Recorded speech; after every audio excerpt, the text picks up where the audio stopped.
फिर क्वेश्चन 10 देखना।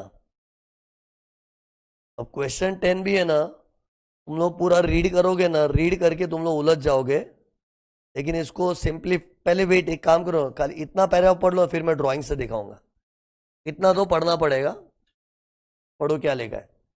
Surya limited an Indian company is engage in manufacturing activities by importing raw material from Sun incorporation of UK. Sun incorporation as a tell me, इधर हम लोग कौन है? सूर्या। जो India वाला होता है ना, वो असेसी होता है। ओके, नहीं तो क्या है, इतने कंपनियों में उलझ मत जाओ। इधर इंडियन कंपनी कौन है? Surya. So we are Surya, तो सूर्या बन के सोचना है। तो ये सन कौन था? ये तो यूके वाला है। ये शायद अपना यही हो सकता है, शायद, मतलब देखना पड़ेगा ना यही है कि नहीं। तो इधर लिखो क्या लिखा है। Sun has a total loan of 1 million pounds from XYZ Bank of UK. Out of that, Surya guarantees 20% of the total borrowings. See, कौन किसके लिए गारंटी दे रहा है इंपॉर्टेंट नहीं है। हमने उसकी गारंटी दी कि उसने हमारी दी, इट्स इरेलेवेंट। अगर दोनों के बीच में गारंटी वाला संबंध आ गया और वो भी एटलीस्ट 10%, तो एसोसिएशन हो गया। तो ये तो 10% क्या 20% है, तो there is an association between Surya and Sun. Okay, अब एक काम करो, ये पढ़ के तुम लोग बताओ इधर कौन सा मेथड एप्लीकेबल हो रहा है। इधर भी एएलपी के ऊपर सम है, पढ़ो। During the financial year 23-24 Surya imported goods for 60 crore from Sun. Surya मतलब हम लोग गया और हमने सन से इंपोर्ट किया। फील करो, मैं इंडिया में हूं, मैंने सन से इंपोर्ट किया है। फिर सन supplied raw material to unrelated party with a markup of 20%, whereas for Surya it has provided a markup of 25%. Sun was allowed to use the brand name of, sorry, गलती से निकला। Surya was allowed to use the brand name of Sun without any payment, whereas unrelated parties cannot use such brand name. पढ़ लो एक बार, मैं drawing बताऊंगा। Annual cost of the brand value is 100 lakhs. Surya was allowed a credit of 2 months, whereas for unrelated party, Sun allowed only 1 month as credit period. Interest cost may be taken as 12% per annum, and purchases were uniform throughout the year. You are required to compute ALP. मैंने बोला इस transfer pricing के paragraph में उलझ जाते हैं, best क्या है रफ वर्क कर देना चाहिए। चलो मैं तो बहुत नीटली ड्राइंग बना, तुम लोग एग्जाम में रफली ऐसे प्लॉट कर दो कौन कहाँ है। एक इंडिया बना देना चाहिए, एक फॉरेन बना देना चाहिए, जैसे मैं ड्राइंग करता हूँ ना वैसे, तो उसमें बहुत सिंपल हो जाता है। ये देखो, और सी इधर मालूम धोखा क्या होता है, जब मेथड का पूछता हूँ ना, आधे लोग को है ना इंपोर्ट किया सुना ना, तो कितने लोग रीसेल प्राइस मेथड भी बोल देते हैं। क्योंकि रीसेल प्राइस मेथड में ऐसा ही होता है ना कि इंडिया वाला अपने फॉरेन एई से इंपोर्ट करके इंडिया मार्केट में बेचता है। ओके, तो इधर भी तो इंपोर्ट किया हमने, और सूर्या मतलब इंडिया वाला ही है, तो हमने वहां से इंपोर्ट किया है ना, तो रीसेल प्राइस मेथड है क्या। इधर बच्चे की नजर जानी चाहिए रॉ मटेरियल पे, कि भाई हम जो वहां से मंगवा रहे हो रॉ है, तो रॉ को तो फिनिश गुड्स में कन्वर्ट करके बेचेंगे। और रीसेल प्राइस मेथड मतलब जैसे आया वैसे ही बेचा, प्योर ट्रेडिंग, मतलब buy and sell as it is. लेकिन इधर तो हम रॉ मटेरियल ले रहे, तो सवाल ही नहीं है। सी रीसेल प्राइस मेथड में और इसमें थोड़ा थिन लाइन ऑफ डिफरेंस दिखता है ना। तो रीसेल प्राइस मेथड में माहौल कैसा बनता है, जैसे पिछले समय ऐसा ही था ना कि हम लोग इंडियना थे, हमने स्टार से मंगवा के बेचा था, वो भी इंपोर्ट कर रहे थे। लेकिन उधर क्या रीसेल वर्ड भी लिखा था एक तो, और इधर क्या है रीसेल तो हो ही नहीं सकता, क्योंकि हम जो मंगवा रहे वो रॉ मटेरियल है। ऑब्वियसली कोई रॉ मटेरियल मंगाएगा तो प्रोसेसिंग करके फिनिश गुड्स करके बेचेगा ना, तो रीसेल तो हो ही नहीं सकता है। तो रीसेल नहीं है तो कपम। और बाकी जो मेथड होते हैं ना कॉस्ट प्लस मेथड, तो उसमें तो जीपी परसेंटेज का माहौल बनेगा। कॉस्ट प्लस मेथड और क्या बोलते हैं ट्रांजैक्शनल नेट मार्जिन मेथड, वो सब में माहौल बनेगा। और जनरली क्या है कपम मेथड, कुछ नहीं तो कपम मेथड ही मेन होता है। ओके, और सी अभी इसको है ना ऐसे पढ़ के कुछ डिसाइड नहीं कर पाओगे, इसको ड्राइंग के फॉर्म में देखो। ये देखो इसकी ड्राइंग है, सब डेटा मैंने प्लॉट कर दिया है। सन कौन है? बाहर वाला है, फॉरेन में वो। और हम लोग इंडिया में कौन है? हम लोग सूर्य है। और ये दोनों ए ही लोग हैं। और इन लोग ने कुछ आउटसाइडर का भी इंफॉर्मेशन दिया है, क्या बोल के? अनरिलेटेड अनरिलेटेड बोला था ना, इधर देखो, अनरिलेटेड अनरिलेटेड। तो अनरिलेटेड पार्टीज मतलब आउटसाइडर्स, ओके। तो टेल मी पहले क्या दिया है कि हम लोग इंपोर्ट कितने में कर रहे हैं? 60 करोड़ में। ये कहां से मिला? दिखा देता हूं। Surya imported for 60 crore from Sun. Check कर लो, verify the drawing. Surya imported for 60 crore from Sun, बराबर है। फिर क्या लिखा था मार्कअप का? देखो, Sun supplied raw material to unrelated party with the markup of 20%। ये मार्कअप ऑफ 20% किसमें? अनरिलेटेड में। अनरिलेटेड तो ये देखो, अनरिलेटेड वाले ट्रांजेक्शन में 20% मार्कअप है। अब आउटसाइडर को कितने में बेचता है सन, वो बोला नहीं है। ये अमाउंट क्वेश्चन में मतलब दिया नहीं है, पर 20% मार्कअप पक्की बात है। फिर एक और मार्कअप था, ये क्या लिखा है? और सूर्या मतलब सन का सूर्या के लिए, सन का फॉर सूर्या, और सूर्या कितना मार्कअप है? 25% मार्कअप है, ओके। फिर एक बार डेटा वेरीफाई कर लो, नहीं तो तुम लोगों को लगेगा सर ने कुछ भी बना दिया ऐसे। फिर बाद में पढ़ो ना, Surya was allowed to use brand of Sun without any payment. मतलब किसको ब्रांड यूज करने मिल रहा है? सूर्या को। मतलब सूर्या जो प्रोडक्ट मंगाता है ना, वो सन के नाम से अपने ब्रांडिंग वगैरह भी कर सकता है। उन लोग का जो भी ब्रांड नेम होगा उसको ब्रांड नेम यूज करना अलाउड है, ओके। लेकिन उसके लिए ना सन कुछ चार्ज नहीं कर रहा है। सन क्यों चार्ज करेगा? सन का ब्रांड है ना। सन अपना ब्रांड सूर्या को बोल रहा है तू हमारा ब्रांड यूज कर, लेकिन उसके लिए कुछ पैसा नहीं चार्ज किया है। कभी भी ये लोग बोलते हैं ना कुछ पैसा नहीं चार्ज किया है, इट इज हिडन, इसके अंदर इंक्लूडेड होगा। स्पेशली उसका चार्ज नहीं किया है। लेकिन सन भी शाना है, जब वो किसी को अपना ब्रांड यूज करने देगा तो प्रोडक्ट थोड़ा महंगे में बेचेगा। जैसे वारंटी का भी गेम ऐसा ही है ना। वारंटी में गेम क्या खेलते हैं लोग? बोलते 1 साल का फ्री वारंटी, फ्री फ्री मतलब कुछ नहीं, फ्री है, फ्री लगता है, लेकिन वारंटी देने वाला भाव बढ़ा के बेचता है ना। तो वैसा कुछ फील करो। नहीं तो ये सब में ना सबका, आधे लोग का यही डाउट आने वाला है। ये ब्रांड में इन लोगों ने क्या बोला है, पढ़ो, विदाउट एनी पेमेंट। तो विदाउट एनी पेमेंट मतलब ऐसे सन सूर्या को जता रहा है कि चल तू हम लोग का ब्रांड यूज कर, कुछ पैसे नहीं देने, हमारा ब्रांड यूज कर। लेकिन कोई भी किसी को कुछ मुफ्त में नहीं देता है। तब प्रोडक्ट कोई महंगा करके बेचा होगा। ये देखो कितने में बेच रहे हो? 60 करोड़ में ना, तो महंगा करके बेच रहा होगा। तो इट लुक्स लाइक ब्रांड के लिए कुछ पैसा नहीं ले रहे, लेकिन वो हिडन होता है। वैसे ही वारंटी में बोलते कि 1 साल का फ्री वारंटी, फ्री फ्री लगता है, लेकिन प्रोडक्ट महंगा हो जाता है ना। तो सी इधर ये पक्का महंगा हो गया है, क्योंकि सन उसको अपना ब्रांड यूज करने दे रहा है। फिर और क्या दिया था ब्रांड के बाद में? हाँ, ये क्रेडिट का भी था ना, 2 मंथ्स क्रेडिट है। ये देखो, ये पढ़ो ये वाला, इससे ब्रांड वैल्यू इधर दी है, ब्रांड की वैल्यू 100 लाख है।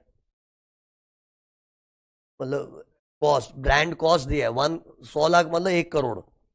मीन्स अगर हम ब्रांड का चार्ज करते तो 1 करोड़ करते, तो 1 करोड़ हमने चार्ज नहीं किया, लेकिन वो इसके अंदर हिडन होता है। 60 करोड़ में जो माल बेचा है ना, उसके अंदर हिडन है। वो तो बिजनेसमैन की तरकीब है ना। जैसे मैं अपने बच्चे को लेक्चर्स बेचूंगा, आपको लेक्चर्स दिया है, स्टडी मटेरियल फ्री मिलेगा, बुक्स फ्री मिलेगा, वो तो बोलने की बात है, कुछ फ्री थोड़ी देता है कोई है। मतलब बच्चों से फीस लूंगा, उसमें कवर्ड हो गया ना। बोलने के लिए बुक्स बुक्स सब फ्री मिल जाएगी, फ्री कुछ थोड़ी होता है यार, वो फीस के अंदर इंक्लूड हो जाता है। तो वैसे ये ब्रांड का फ्री में लग रहा है, लेकिन इसके अंदर इंक्लूडेड है। और इंक्लूडेड कितना होगा? 1 करोड़। फिर ये क्या लिखा है देखो, Surya was allowed credit period of 2 months. Surya was allowed whereas unrelated party को 1 मंथ का क्रेडिट मिला था, चेक कर लो। अनरिलेटेड पार्टी को 1 मंथ का क्रेडिट, सूर्या को 2 मंथ्स का क्रेडिट। सारा डेटा मैंने क्वेश्चन का प्लॉट कर दिया है। अब इसमें एएलपी कैसे निकालना है, तो हमने मेथड तो फिगर आउट कर दिया है कि इधर रीसेल प्राइस मेथड तो सवाल ही नहीं है, it is CUPM, comparable uncontrolled price method. तो उसका फॉर्मेट याद करो कैसा था। कंपेरेबल अनकंट्रोल प्राइस में क्या करते हैं, आउटसाइड प्राइस को बेस लेके प्लस माइनस करते। तो इधर आउटसाइड प्राइस कौन है, ये। इधर पता है हम लोग कपम से ट्रू परचेज प्राइस डिटरमाइन कर रहे हैं। सी कपम से सेल प्राइस भी डिटरमाइन होता है, परचेज प्राइस भी, डिपेंड्स अपॉन द क्वेश्चन ना। इधर परचेजिंग कर रहे हैं, हम भी खरीद रहे, बाहर वाले भी खरीद रहे, लेकिन हमारे पे शक है, तो अपने क्या करेंगे, आउटसाइडर लोग कितने में खरीदते हैं उसको बेंचमार्क लेना है। ये देखो फॉर्मेट क्या है, uncontrol price add all as adjustments. Tell me इधर अनकंट्रोल प्राइस कौन सा है, ये। लेकिन ये तो दिया ही नहीं, ये दिया ही नहीं, तो ये पहले ढूंढ, क्योंकि इसकी बिगर गाड़ी आगे बढ़ेगी ही नहीं। कपम मेथड का फर्स्ट पॉइंट ही क्या है, अनकंट्रोल प्राइस के बिगर आगे बढ़ेगा ही नहीं। और वो अनकंट्रोल प्राइस, एक से ना, अनकंट्रोल प्राइस मतलब ये। और देखो मैंने इसको जानबूझ के रेड में क्वेश्चन मार्क किया बच्चों को बताने के लिए, भाई ये नहीं दिया है तो सबसे पहले ये ढूंढ, फिर एडजस्टमेंट्स करते रहेंगे। और एडजस्टमेंट के पॉइंट्स भी अपने को पता है, एक तो ब्रांड का डिफरेंस है, एक से ना वो ब्रांड इधर यूज करने नहीं मिल रहा था, वो मैंने पढ़वाया नहीं, चाहिए तो पढ़ लो एक बार। देखो, unrelated parties can not use such brand name. मतलब अगर मैं डिफरेंस बताऊं, इधर ब्रांड यूज करने मिल रहा है, इधर यूज नहीं करने मिल रहा है, इधर क्रेडिट 2 महीने का, इधर 1 महीने, वो सब ठीक है, लेकिन वो सब बातें तो एडजस्टमेंट से सूट करेंगे ना। पहले अनकंट्रोल प्राइस कहां से निकालो, मतलब ये। तो सी, पहले ना अपने को इसकी मदद लेनी पड़ेगी। देखो टेल मी, ये 60 करोड़ की जब सेल होती है तो उसमें मार्कअप कितना है, 25%। मार्कअप मतलब कभी मार्कअप लिखा मतलब वो ऑन कॉस्ट ही होता है। अगर ये चीज किसी को पता नहीं थी, यूट्यूब वालों कहीं लिख के रख दो, the word markup means it is always on cost. Otherwise क्या, कोई भी परसेंटेज प्रॉफिट दिया होता है तो जनरली अपने को आदत ऐसा लिखते हैं ना, ऑन सेल्स, ऑन कॉस्ट। लेकिन मार्कअप लिखा है मतलब इट्स अंडरस्टूड कि वो ऑन कॉस्ट ही होता है।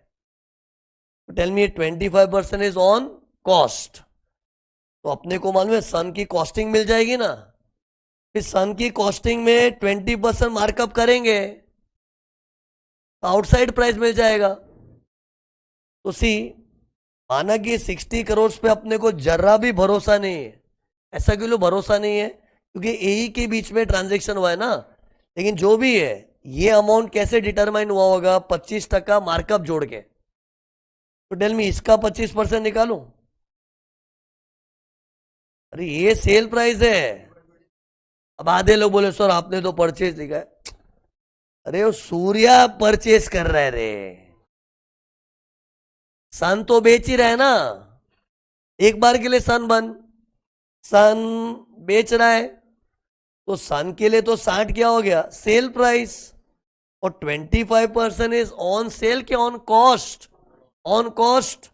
और 25% इज 1/4 ऑन कॉस्ट। 25% 1/4 ना, इसको ऑन सेल में कन्वर्ट करना है तो बढ़ा दो। कैसे बढ़े, इन दोनों को जोड़ देना चाहिए। 1/4 ऑन कॉस्ट इज 1 + 4 क्या होता है, 5 ना, तो 1/5 ऑन सेल्स। अरे शॉर्टकट है, नहीं तो तुम लोगों को क्रॉस मल्टीप्लीकेशन से करना पड़ेगा। ये शॉर्टकट मेथड यूज करो ना। अगर 1/4 ऑन कॉस्ट है तो on sales it will be 1/5, और ये सेल वैल्यू है।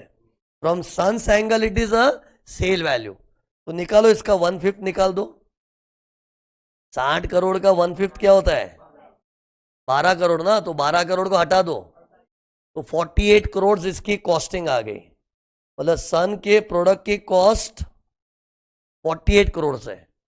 वो तो क्या है, वो 25% मार्कअप जोड़ के सूर्या को बेचता है, लेकिन उसका कॉस्टिंग तो 48 करोड़ है ना।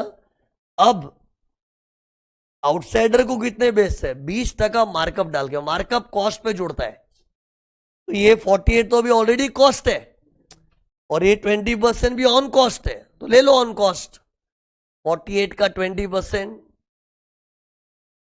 सी अभी हम लोग ऑलरेडी कॉस्ट फिगर पे ही है, और 20% भी ऑन कॉस्ट ही है, तो ऑन कॉस्ट जोड़ दो।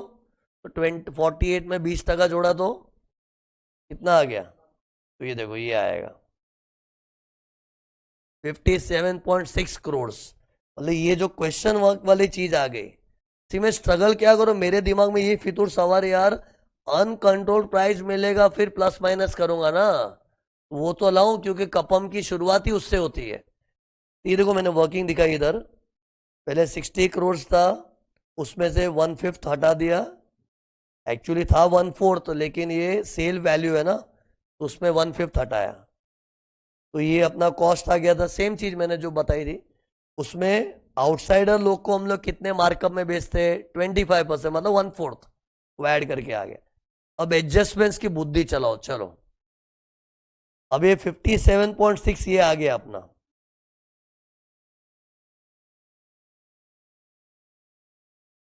हमेशा ना आउटसाइड प्राइस को समझो, अगर समझ के लगा ये सस्ता है तो ऐड कर दो।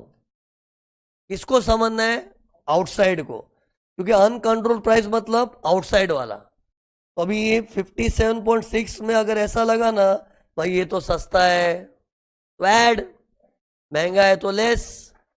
अब बताओ इसके अंदर सस्तापन महंगापन कैसे मालूम पड़ेगा, पहले ब्रांड का देख लो। ये वाले ट्रांजेक्शन में ब्रांड यूज करने नहीं मिलता, तो कोई अपना ब्रांड यूज करने नहीं देगा, तो सस्ते में मिलेगा ना यार। अरे आज आउटसाइडर लोग को थोड़ी ब्रांड यूज करने मिल रहा है, तो ब्रांड यूज करने नहीं मिलेगा तो सस्ते में मिलना चाहिए। हाँ सस्ते में, क्योंकि ब्रांड यूज करने देगा कोई तो महंगा बेचेगा, लेकिन आउटसाइडर को तो ब्रांड यूज करने नहीं मिल रहा तो सस्ते में पड़ा होगा, तो डेट मीन्स ये सस्ता है।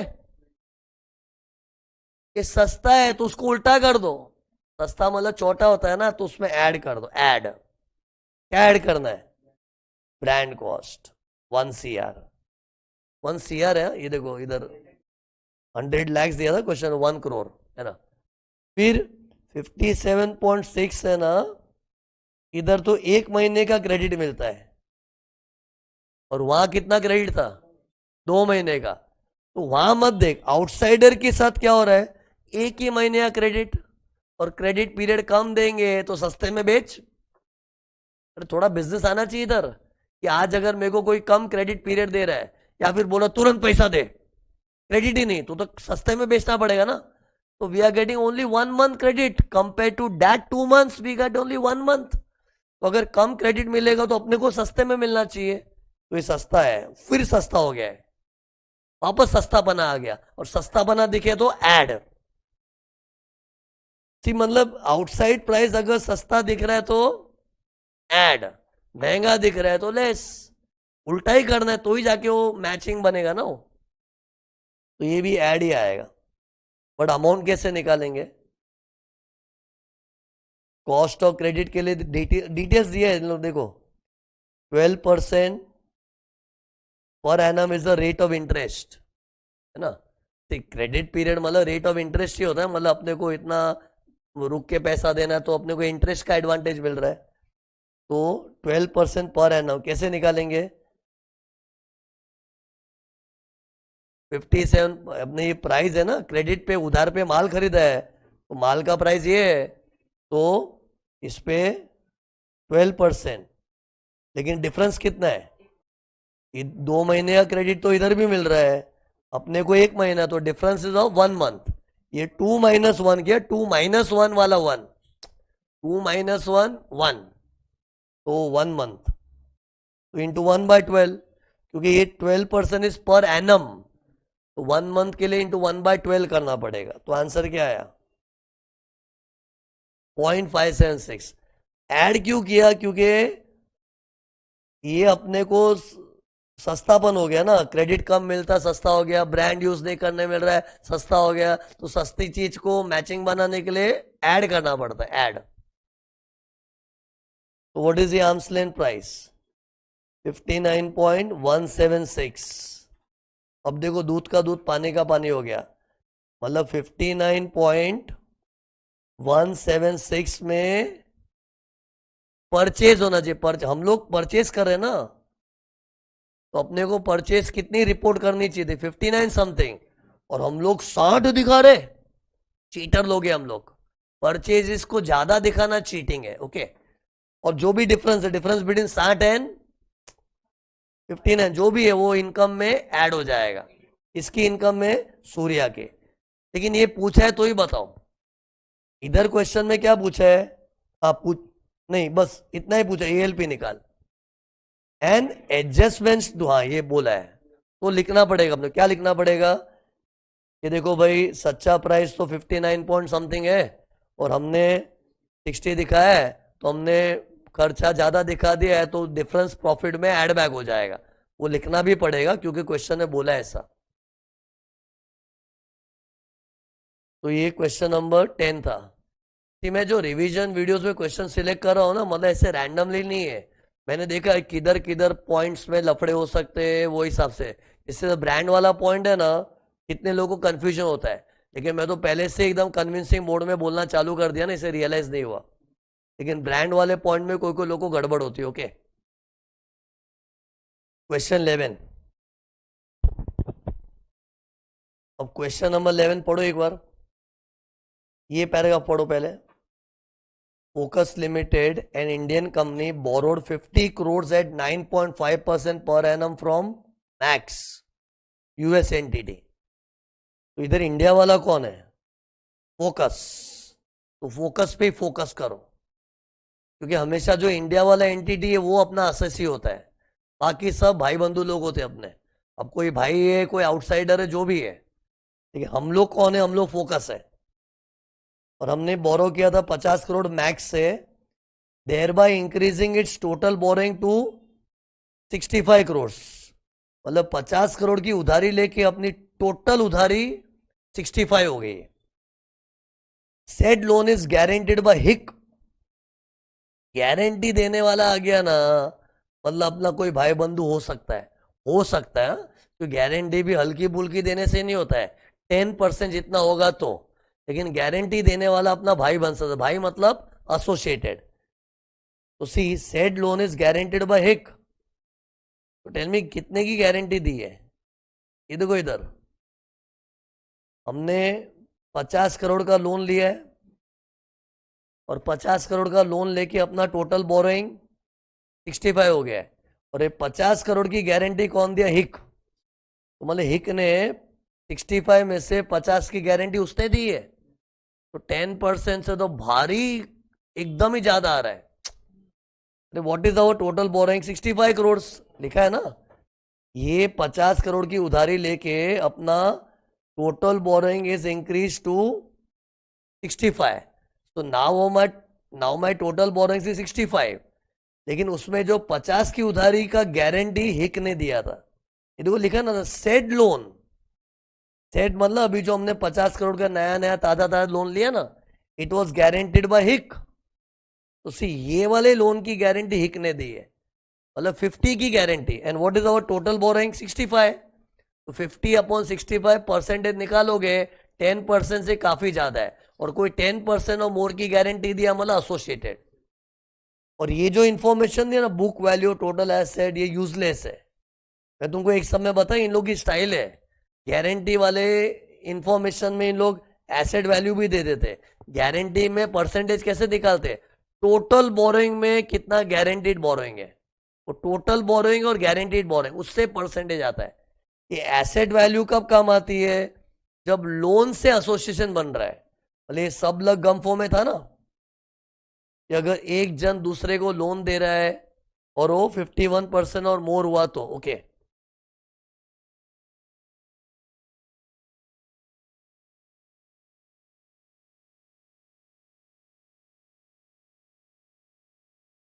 इधर भी ये चाहिए तो देख लो, ये देखो, अपने को मैक्स ने कितना लोन दिया है? लोन भी दिख रहा है इधर, लोन के हिसाब से ट्राई मारो ना। ये इधर कोई लोन देने वाला भी तो है ना, कौन लोन दे रहा है? अपने को मैक्स ने लोन दिया है ना, कितना लोन दिया है? 50 करोड़। और अपने टोटल एसेट्स कितने हैं? 180। तो ये चेक करके देखो 50। अभी मैं लोन वाला चेकिंग कर रहा हूं, गारंटी वाला तो देख लिया ना, गारंटी वाले में तो पक्का एसोसिएशन है, लेकिन वो तो गारंटर के साथ एसोसिएशन बना। लोनर के साथ एसोसिएशन कब बनता है? 51%। गारंटर के साथ कब बनता है? जो 10% हो। लोनर के साथ, लोनर कोई वर्ड नहीं अपना बनाया मैंने, लोनर के साथ कब बनता है? जब 51% हो। तो इधर अपना लोनर कौन है? लोन देने वाला, मतलब मैक्स। उसने कितना लोनिंग किया है? 50। इधर टोटल एसेट्स काम आता है। तो अपने टोटल एसेट 180 के, उसमें से कितने की लोन आई है? वहां से 50 की। तो 51% तो नहीं हो रही है। और 51% जितनी लोनिंग नहीं हो रही है, तो लोनिंग में एसोसिएशन नहीं बना, तो मतलब मैक्स के साथ अपना एसोसिएशन नहीं है, लेकिन हिक अपना भाई बन गया। ओके, मतलब ये लोन वाला भी चेक कर सकते हैं, क्योंकि क्या पता मैक्स ने भी भारी लोन दे दिया हो, इतना लोन दे दिया कि वो 180 करोड़ का भी 51% और मोर है।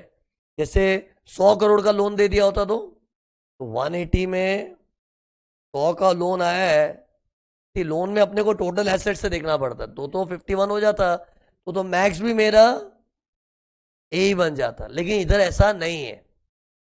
तो फाइनली कौन है? ये अपना हिक, हम लोग, और हमारा ए ही हिक। Max is just an outsider. फिर पढ़ो क्या लिखा है। Focus imported turbo equipment worth 30 crore from हिक, import duty 4.5 crores on the same was paid by Focus. Equipment was sold to T. ले, हमने इंपोर्ट करके बेच भी दिया तो रीसेल हो गया है। तो अरे कभी भी इंडियन एसोसिएट फॉरेन से मंगवा के अपने भाई बंधु से उसको इंडिया में बेच देता तो रीसेल हो गया ना। इधर रीसेल वर्ड नहीं लिखा, लेकिन दिमाग लड़ाओ ना यार। हमने कोई टर्बो इक्विपमेंट इंपोर्ट किया है, किससे? हिक से। हिक मतलब अपना ए ही है, और बाद में वो टी को बेच दिया, टी को अनरिलेटेड पार्टी है, और मंगवा के बेचा मतलब रीसेल हो गया। नॉर्मल जीपी मार्जिन दिया है 20% सेल। तो ये एक पैराग्राफ था। फिर बाद में इन लोग ने नेट प्रॉफिट का इंफॉर्मेशन दिया है, 8 crore after debiting interest of 6 crore, depreciation और 2.5 करोड़ एंड टैक्स दिया है। ये तो कुछ एबिटेडा जैसा इंफॉर्मेशन है, अब क्या करना है बाद में देखते हैं। और ये इंफॉर्मेशन से अपने एएलपी वगैरह डिसाइड कर सकते हैं। ये वाली इंफॉर्मेशन को मैंने प्लॉट किया, खाली देख के रख लो, खाली इसको प्लॉट किया, सही किया है कि नहीं? क्या लिखा है बताओ? फोकस ने इंपोर्ट किया है, हम लोग फोकस है, फोकस पे फोकस कर। ये देखो, इंपोर्ट किया मतलब खरीदा ही है ना, इससे हिक से। क्या भाव में खरीदा है? 30 करोड़, सही लिखा है 30 करोड़। फिर ये क्या है? Import duty. इंपोर्ट ड्यूटी को क्या बोलते हैं? Purchase rated expenses. और फिर नॉर्मल जीपी मार्जिन कितना है? 20% ऑन सेल, ये 20% ऑन सेल है। ओके, ये डेटा मैंने प्लॉट कर दिया। नाउ लेट्स सी पूछा क्या सम में। ये एमसीक्यू पैटर्न का क्वेश्चन है। क्वेश्चन नंबर 1 पढ़ो क्या लिखा है। What is the amount of interest to be allowed in computation of total income of Focus if for AY 25-26 there was an interest expenditure disallowed to the extent of 4 crores under section 94B. 94B मालूम है ना क्या है? Thin capitalisation. कि अगर हमने हमारे ए को बहुत भारी इंटरेस्ट पेमेंट्स किया है, मीन्स मोर देन 1 CR, अगर हमने हमारे ए को मोर देन 1 CR का इंटरेस्ट पे किया है, तो बाद में भले ही वो आर्म्स लेंथ रेट पे किया है, इतना ज्यादा इंटरेस्ट पे किया तो एक लिमिट तक ही डिडक्शन मिलेगा। What is the limit? 30% एबिटेडा। और इन्होंने वही पूछा है कि अपने को कितने इंटरेस्ट का डिडक्शन मिलेगा। एक बार इतना डिटेल्स पढ़ लो, फिर सोचो तुम लोग। मैं सोचने का टाइम दे रहा हूं, ये पढ़ लो। ये एबिटेडा इंफॉर्मेशन है और ये सामने क्वेश्चन पढ़ा है। Read and try on your own.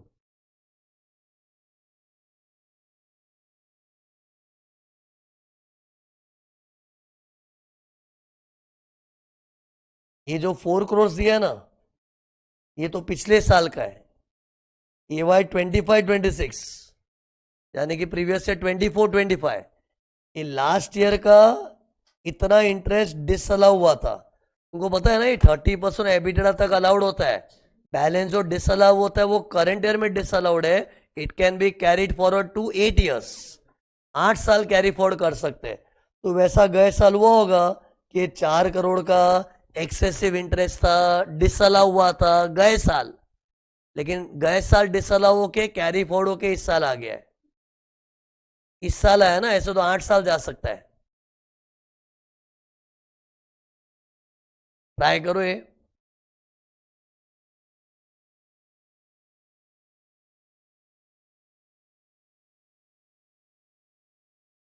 सबसे पहले तो एबिटेडा निकालना पड़े, एबिटेडा।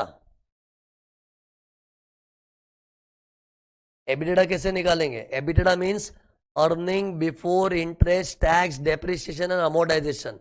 बिफोर इंटरेस्ट भी चाहिए, बिफोर टैक्स, सब बिफोर चाहिए। लेकिन इधर ही क्या दिया है, सब आफ्टर आफ्टर करके दिया है।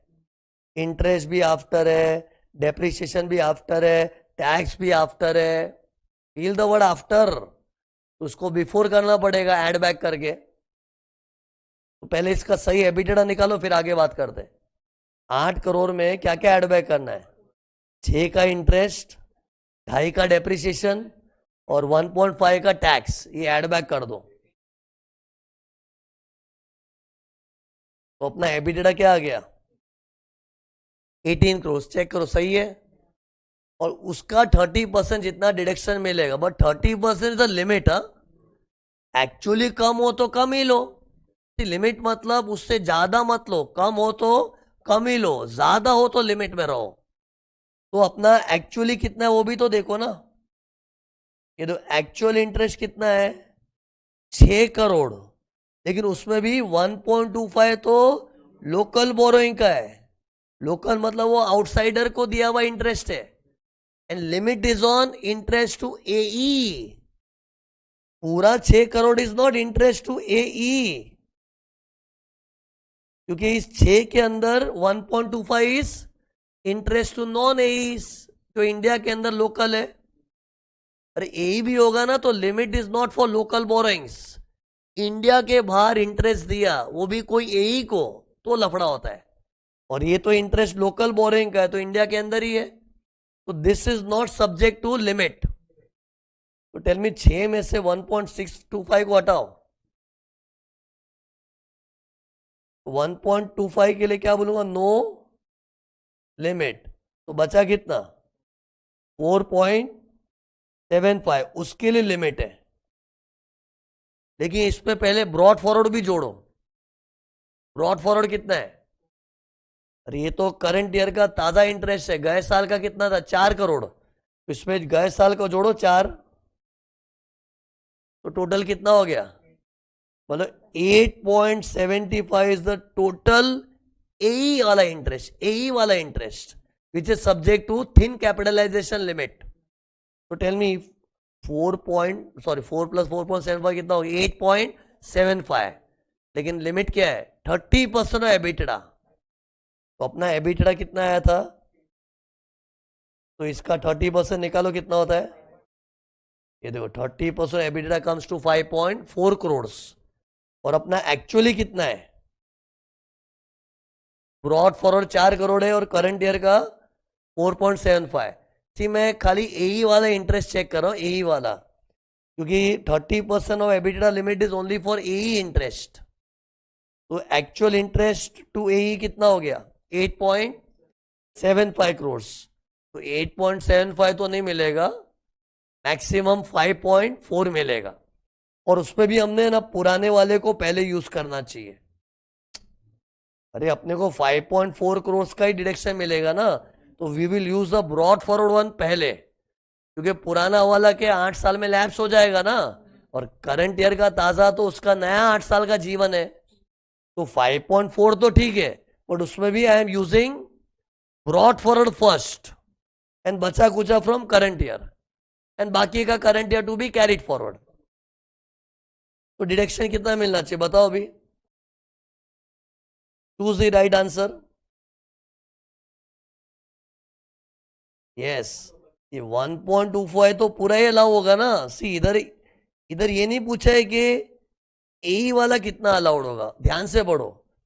What is the amount of interest to be allowed in computation. तो कंप्यूटेशन में तो ये लोकल इंटरेस्ट भी तो अलाउड होगा ही ना, वो तो विदाउट लिमिट अलाउड होगा। तो फाइनली कितना हो गया, ए वाला इंटरेस्ट 5.4 जितना अलाउड, और आउटसाइडर वाला इंटरेस्ट पूरा 1.25 अलाउ, तो टोटल कितना अलाउड 6.65। लोग ध्यान से पढ़ते नहीं तो उनको क्या लगता है कि सर 5.4 आंसर आना चाहिए ना, 5.4 आंसर आना चाहिए। मेरे पास स्टूडेंट्स लोग के डाउट आते हैं ना, उन लोग क्या करते हैं, एक माइंड नैरो करके खाली वो ए वाला इंटरेस्ट देखते हैं। ए वाला इंटरेस्ट तो 5.4, तो ए वाला इंटरेस्ट का लिमिट पूछा तो बराबर है 5.4, लेकिन क्वेश्चन में क्या बोला है, amount of interest to be allowed, ऐसा थोड़ी बोला है ए वाला कितना अलाउड होगा, इन टोटालिटी कितना अलाउड है, उसमें ये तो पूरा ही अलाउड है और ए वाला 5.4 जितना अलाउड है, तो टोटल कितना हो गया 6.65 करोड़। तो ये राइट आंसर क्या हो गया इसमें, पॉइंट नंबर ए, ये राइट चॉइस हो गया 6.65 करोड़। ओके, तो ये क्वेश्चन 1 था। सेकंड देखना, the transfer pricing adjustment for arm's length price to be made in computation of total income of Focus would be how much. इसका मतलब क्या होता है, ट्रांसफर प्राइसिंग एडजस्टमेंट, एएलपी निकालने के बाद जब हम लोग एक्चुअल प्राइस से कंपेयर करके जो डिफरेंस निकालते हैं, वो डिफरेंस जो इनकम में जोड़ते हैं उसको बोलते हैं transfer pricing adjustment, and it is also called primary adjustment. तो कभी भी primary adjustment, transfer pricing adjustment बोला मतलब क्या होता है, difference between ALP and actual price. तो एएलपी तो निकालो पहले, तो एएलपी निकालने के लिए मैंने देखो सब तैयारी करके रखी है। एएलपी इधर कौन से मेथड से निकलेगा, कपम रपम, कौन सा रपम, रीसेल प्राइस मेथड, क्योंकि हम लोग क्या है वहां से टर्बो इक्विपमेंट मंगा के एज इट इज बेच रहे हैं ना, तो रीसेल प्राइस मेथड है। Tell me resale price method का फॉर्मेट क्या है बताओ, जो भी रीसेल प्राइस है minus normal GP margin minus purchase related expense, फिर अगर कोई एडजस्टमेंट वगैरह दिया है तो सब्स्टिट्यूट करते हो। रीसेल प्राइस कितना है 40 करोड़ दिया है ना, सब में 40 करोड़, तो रीसेल प्राइस हो गया।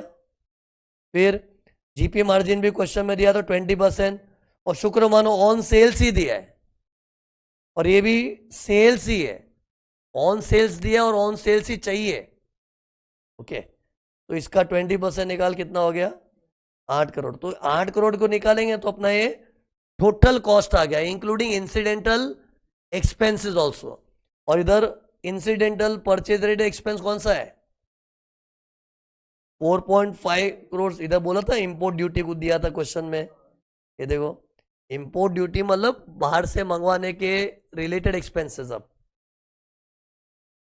ये तो अपना पूरा फॉर्मेट के हिसाब से सीधा सीधा आंसर जा रहा है ना, तो बस एएलपी इतना आ गया, और एडजस्टमेंट का कुछ बोला ही नहीं है, ऐसा कुछ इधर ऐसा होता है इधर ऐसा होता है ऐसा कुछ बोला ही नहीं है, तो ये अपना एएलपी हो गया। अब एएलपी मतलब ये परचेज प्राइस होनी चाहिए, और हमने दिखाई कितनी है 30 करोड़। परचेज बड़ा चढ़ा के दिखाया हमने, अरे ये शकवर्दी है ना, ये हमने 30 दिखाया है, जबकि जेन्युइन परचेज प्राइस कितना है 27.5, तो हमने कितना ज्यादा दिखाया है 2.5 करोड़।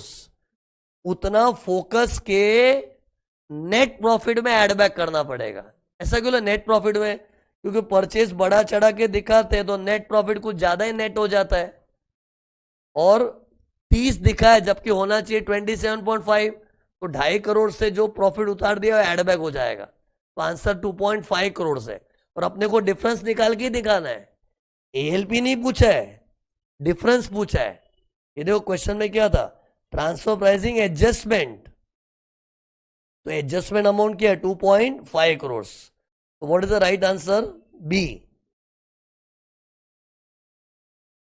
ओके, फिर तीसरा देखो, ये सी क्वेश्चन क्यों लिया मालूम है, ये लेते टाइम मेरे माइंड में क्या था, पूरा देखने बाद मालूम पड़ेगा इसमें काफी अच्छे अच्छे पॉइंट्स कवर किए। एक एक पॉइंट तो जबरदस्त है, कितने लोगों को पता ही नहीं है, वो बताऊंगा, वो लास्ट में आएगा। ये तीसरा देखो अभी पहले।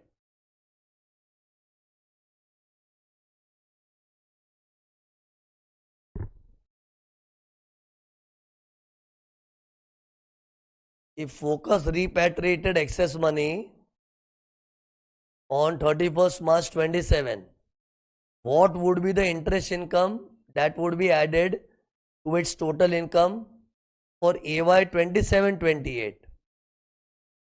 If SBI's 1 year marginal, actually marginal cost of funds, marginal off हटा देता हूँ, चलो ऑफ हटा दो। 1 year marginal lending rate is 11.525% on 1st April and 10.25% on 1st April 27। ये 1st April 26 का SBI रेट है, ये 1st April 27 का SBI रेट है। क्या करना बताऊंगा। Assume Focus Limited as suo motu added the primary adjustment in the books and filed his return on 30th November। ये देखो, पहले अपने को प्रोविजन मालूम है। ये देखो, हमने इधर 30 करोड़ में परचेस करके दिखाया, मतलब चीटिंग क्या की, परचेस को बढ़ा चढ़ा के दिखाया। कितना, 2.5 करोड़ से। तो जितने का चीटिंग किया उतने से प्रॉफिट शिफ्टिंग हो गया है। सुनो ना, मैं कुछ बोलने दो। ये चीटिंग हो गया बोलते, base erosion, profit shifting. Profit shifting कैसे हो गया? क्योंकि फोकस से परचेस बढ़ा चढ़ा के दिखा तो प्रॉफिट उतार दिया, लेकिन वही उतरा हुआ प्रॉफिट फॉरेन में शिफ्ट हो गया। शिफ्ट कैसे हुआ? क्योंकि अगर हमने परचेस बढ़ा चढ़ा के दिखाई है तो वही चीज सामने वाले के लिए सेल है, तो सामने वाले ने सेल ज्यादा दिखा दी, इनकम ज्यादा दिखा दी। इंडिया में कम दिख के उधर ज्यादा दिख गया तो प्रॉफिट शिफ्टिंग हो गया। इसको क्या बोलते हैं? Base erosion, profit shifting. तो इसके लिए गवर्नमेंट ने धमकी क्या दी है? Base erosion, profit shifting, bring back the profit to India and we have to bring back within 90 days from the due date of filing the return. अगर ये ट्रांसफर प्राइसिंग एडजस्टमेंट हम खुद ही करते, और इधर हमने ट्रांसफर प्राइसिंग एडजस्टमेंट खुद ही किया, लिखा था सुओ मोटो, मींस एसएससी ने खुद रिटर्न फाइल करते टाइम बता दिया था कि हमने 2.5 करोड़ का प्रॉफिट शिफ्टिंग किया है। 2.5 करोड़ ही था ना, ये और ये का डिफरेंस। हमने 2.5 करोड़ का प्रॉफिट शिफ्टिंग किया है, तो उन लोगों को 2.5 करोड़ इंडिया में लाना चाहिए 90 days from the due date of the return. ये देखो, मैंने इधर ड्राइंग बनाई, देखो देखो इधर हमने टर्बो इक्विपमेंट का जो टर्बो इक्विपमेंट प्रोडक्ट है, प्रोडक्ट का नाम है, वो ट्रांजेक्शन 25-26 में हुआ था, और उसकी due date of filing return क्या है? 30th November 26। तो अपने को यहां से 90 days में पैसा लाना चाहिए। 90 days गिनो, अरे due date of filing return से 90 days गिनो ना। दिसंबर 31, दिसंबर के 31 days, जैन के 31 days, हिसाब रखो 62 हो गया है। फेब के 28 days, हो गया 90 इधर। 28 फरवरी तक पैसा लेके आ जाते हैं ना तो गवर्नमेंट खुश हो जाती है। 28 फरवरी तक लाते तो 28 फरवरी, और हम कब लाए? 31 मार्च। गड़बड़ कर दी ना, मतलब 90 डेज से ज्यादा हो गया, और 90 डेज से ज्यादा हुआ तो फुल पीरियड का इंटरेस्ट आएगा। फुल पीरियड मतलब है कितना? पूरा पीरियड, यहां से लेके 31 मार्च तक पूरा पीरियड गिनो। गिन के रखा, चलो मैंने 121 डेज। 30th नवंबर के बाद 31 मार्च तक गिनोगे, 121 डेज आ गया। जी, अगर मैं 90 डेज में पैसा इंडिया में ले आता ना तो इंटरेस्ट का टेंशन नहीं है, बट ये 90 डेज से ज्यादा हो गया ना, तो लॉ पता है क्या अज्यूम करती है? कि तुमने तुम्हारे ए को उधार दिया हुआ है, लोन दिया हुआ है, उससे तुम ब्याज कमा रहे हो, और डीम्ड इंटरेस्ट इनकम पे टैक्स आएगा। और पता है ये इंटरेस्ट इनकम कब दिखानी पड़ेगी? 25-26 के रिटर्न फाइलिंग में नहीं। टेल मी 120 डेज का पीरियड किस फाइनेंशियल में चिपक रहा है? 26-27। तो 26-27 की इनकम माना जाएगा 121 दिन का ब्याज। 121 दिन का पीरियड ही किधर फॉल हो रहा है? यहाँ 26-27 में। तो जब 26-27 का रिटर्न फाइल होगा ना, PY 26-27 ना, अभी तो मैं इसको AY की नजर से देख रहा हूं क्योंकि मेरा फिलहाल बेस ईयर 25-26 है। लेकिन जब अगले साल रिटर्न फाइल करूंगा ना, तो अगले साल में मुझे 121 दिन का इंटरेस्ट अर्न किया दिखाना पड़ेगा, जबकि मुझे इंटरेस्ट मिला ही नहीं, लेकिन दिखाओ कि इंटरेस्ट कमाया है। Deemed interest income in which year? 26-27 के रिटर्न फाइलिंग में, जो AY टर्म्स में 27-28 हो जाएगा। अभी तो देखो क्वेश्चन में क्या पूछा था, पढ़ो ये पढ़ो, what will be interest income to be added in total income of AY 27-28। एक चीज याद रखना, हम लोग ट्रांसफर प्राइसिंग में जो घपला करते हैं ना, ये देखो, वो तो जिस ईयर में ट्रांजेक्शन हुआ उस ईयर में ही पिटाई होती है। जैसे ट्रांसफर प्राइसिंग का घपला क्या था, 2.5 करोड़। 2.5 करोड़ तो 25-26 में ऐड हो जाएगा, क्योंकि देखो ट्रांजेक्शन कब हुआ था,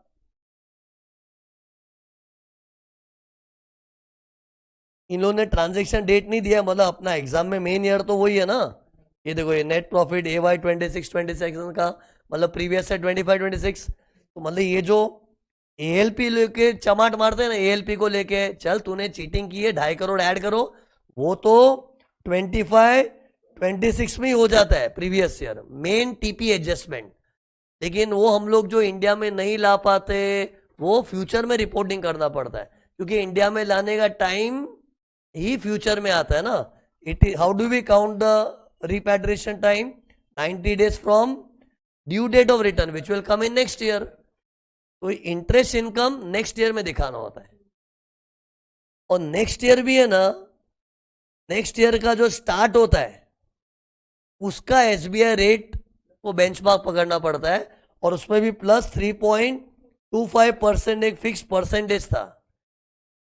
ट्रांजैक्शन फॉरेन करेंसी में होता है तो 3% था, लाइबोर प्लस 3%, लेकिन इंडियन करेंसी में तो SBI प्लस 3.25%। तो ये तो SBI रेट जो दिए वो है, इसमें भी प्लस 3.25% ऐड करने का रिवाज है। और बताओ इंटरेस्ट कैलकुलेट किस पे होता है? जो TP एडजस्टमेंट हुआ है, अपना TP एडजस्टमेंट कितना आया था?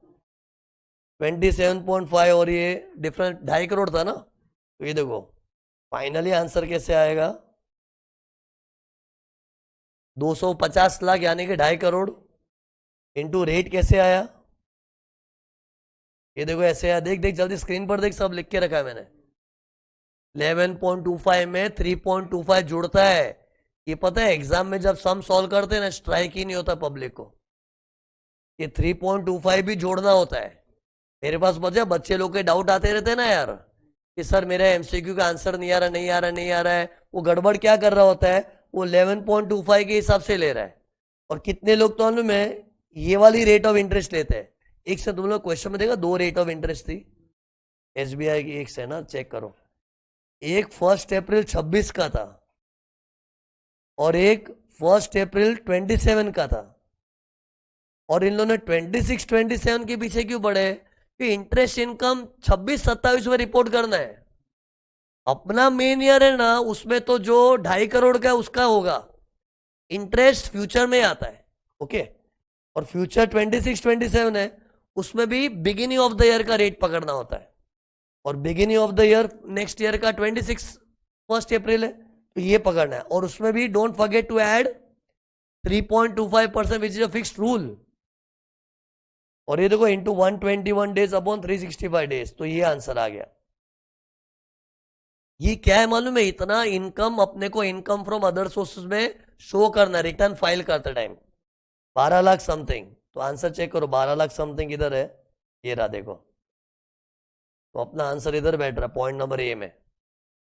Point number A is the right answer. Okay, tell me, ये तो चलो शुक्र मानो इन लोग ने 31 मार्च को रिपैट्रिएट कर दिया, लिखा है ना इधर, इट वॉज रिपैट्रिएटेड ऑन 31 मार्च।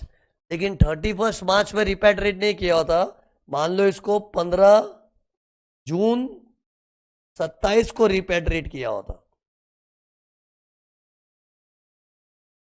तो ये तो नेक्स्ट फाइनेंशियल ईयर में दिखाना पड़ेगा। चलिए ये तो 31 मार्च अपना ये फाइनेंशियल ईयर में हिसाब हो गया ना। अगर हम इससे भी और रिपेट्रिएट करते लेट, देखो मैंने कुछ किया डिजाइन, तो ये वाले पोर्शन का जो ब्याज है उसको इनकम दिखाना पड़ेगा 27-28 प्रीवियस ईयर में। ये तो हम लोग 26-27 वाले साल में दिखा रहे हैं ना। अरे मतलब वो तो जो वो पीरियड जिस फाइनेंशियल ईयर में पर्टेन कर रहे हैं उस साल की रिटर्न फाइलिंग में दिखाना है। और एक बार ईयर चेंज हो गया तो एसबीआई रेट भी चेंज। मेरे को इसका बता ही दो ना, अगर 15 जून को रिपेट्रिएट किया तो कितने दिन एक्स्ट्रा हो गए इधर। अगर क्वेश्चन में बोला होता 15 जून 27 को रिपेट्रिएट किया है तो कितने दिन और हो गए नेक्स्ट फाइनेंशियल अप्रैल से। चलो अप्रैल का 30, मई का 31, 61 हो गया, और जून का 15, कितना हो गया 76 डेज। तो कैलकुलेशन कैसे होता बताओ। 2.5 करोड़ इनटू रेट क्या पकड़ते फाइन। अभी इस साल का बिगिनिंग वो रेट दिया था ना ये 10.25, क्योंकि ये अभी अपने को क्लोजिंग लग रहा है, मैं तो अगले साल लेके आ रहा हूं तो अगले साल ये ओपनिंग हो जाता 10.25 प्लस 3.25, फिर वो कितने डेज निकाले 76, समझ गया ना मतलब। तो मतलब इंटरेस्ट तो क्या है, वो फाइनेंशियल ईयर वाइज अपने को रिपोर्ट करते रहना पड़ेगा, और इंटरेस्ट का मीटर तब तक चालू रहेगा जब तक तुम रिपैट्रिएट नहीं करोगे। एनीवेज ये मैं एक्स्ट्रा डिस्कशन किया था। फिर फोर्थ वाला ट्राई करो, क्या लिखा है। If Focus decides not to repatriate the excess money and instead pay additional tax on the entire excess money, what would be the additional tax payable? एक ऑप्शन है ना, अगर रिपैट्रिएशन का मगजमारी नीचे तो 18% टैक्स भर के पिन छुड़ाओ, लेकिन 18% tax plus 12% surcharge plus 4% health and education cess, लेकिन कैलकुलेट किस पे होता है 2.5 करोड़। ओके 2.5 करोड़ का निकालो, ये दो कैलकुलेशन देखो 2.5 करोड़ का पहले 18% निकलेगा, ये दिखा ना 250 लाख का 18%, फिर जो आया उसमें 12% सरचार्ज प्लस 4% सेस, ये करके आंसर क्या आया 52,41,600 आना चाहिए। तो ये अपना राइट आंसर हो गया। ये तो सिंपल क्वेश्चन था रे, 52,41,600 एडिशनल टैक्स। ओके फिर क्वेश्चन नंबर 5 पढ़ो।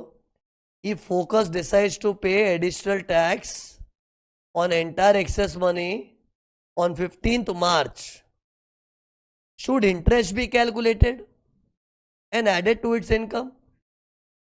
See, interest मतलब ये कौन सा इंटरेस्ट है जो अपने को डीम्ड इंटरेस्ट इनकम की तरह दिखाना है। ये तो आएगा ही अगर तूने 90 डेज में रिपैट्रिएट नहीं किया है तो। सी अगर इंटरेस्ट का पिंड छुड़ाना है ना तो 90 डेज में पैसा मंगवा या फिर 90 डेज में 18% टैक्स भर। 90 डेज, अगर 90 डेज की इज्जत नहीं की तो इंटरेस्ट तो चढ़ने ही वाला है। टेल मी अपना 90 days by the way expire कब हो रहा है, due date of filing return से गिनना है ना। तो 30 नवंबर के बाद गिनोगे तो 90 डेज 28 फेब को एक्सपायर हो रहा है। तो इंटरेस्ट से कब बचोगे, जब 28 फेब तक पैसा या तो रिपैट्रिएट हो जाए या ना रिपैट्रिएट कर पाओ तो 18% टैक्स भर दो। कुछ तो कर भाई, और कर तो कर वो भी 28 फरवरी तक कर। हमने कब किया वो 15 मार्च, तो लेट हो गया ना यार। अरे 28 फरवरी का 1 मार्च भी कर देता ना, खत्म, इंटरेस्ट तो लगने ही वाला है। कोई बोले नहीं सर हम एडिशनल टैक्स भर दिया ना। अरे एडिशनल टैक्स भरने का ऑप्शन है, लेकिन वो भी तो 90 डेज के अंदर होना चाहिए ना। वी हैव टू चॉइस, या तो प्रॉफिट जो शिफ्ट किया मंगवा लो, ना मंगवा पाओ तो टैक्स भरो, बट जो करना 90 दिन में करो ना। 90 दिन के ऊपर गया तो उतने तक का तो ब्याज आएगा ही ना। टेल मी 15 मार्च तक का तो इंटरेस्ट आएगा। 15 मार्च तक कितना पीरियड होता है, counting due date of filing return से होती है।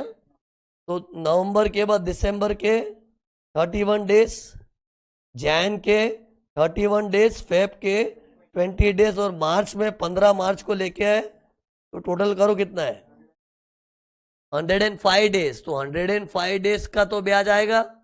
कितने लोग बोलते हैं ये ब्याज भरना पड़ेगा, भरना नहीं पड़ता है। इतना ब्याज गवर्नमेंट अज्यूम करी कि तू कमा रहा है और वो कमाई की तरह रिटर्न्स में दिखाना है, और कमाई की तरह दिखे फिर इस पे भी टैक्स लगता है नॉर्मल रेट से, जो अपनी एप्लीकेबल रेट्स होती है कंपनी लोग के लिए 30%, कभी 25% होता है। 400 करोड़ वाली कंपनी है तो है ना, तो ये इंटरेस्ट दिखाना है। तो क्या आएगा आंसर, ये सेम जैसे रहेगा ना, इधर अपन ने 121/365 किया था, उसके लिए 105/365।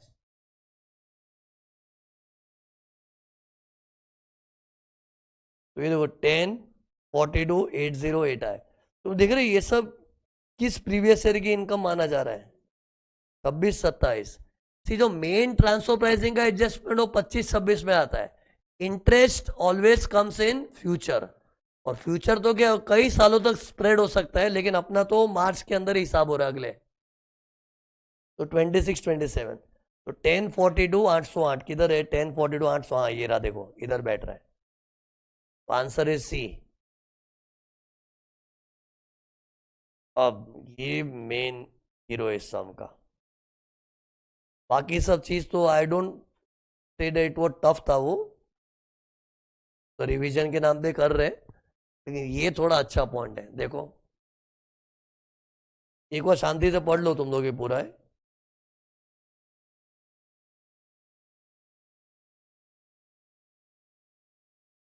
यूट्यूब वालों इसको पहले रीड करो, बाद में डिस्कस करूंगा।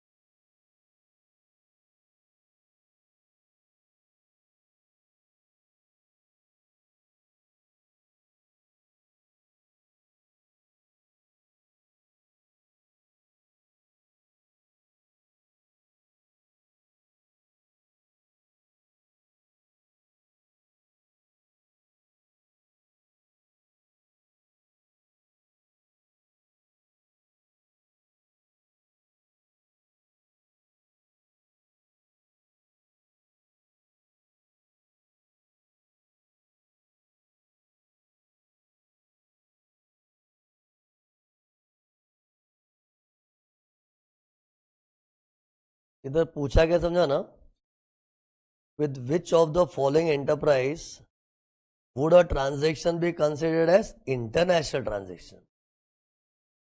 ट्रांजेक्शन इंटरनेशनल कब बनता है, जब वो एई के साथ हो रहा है, तो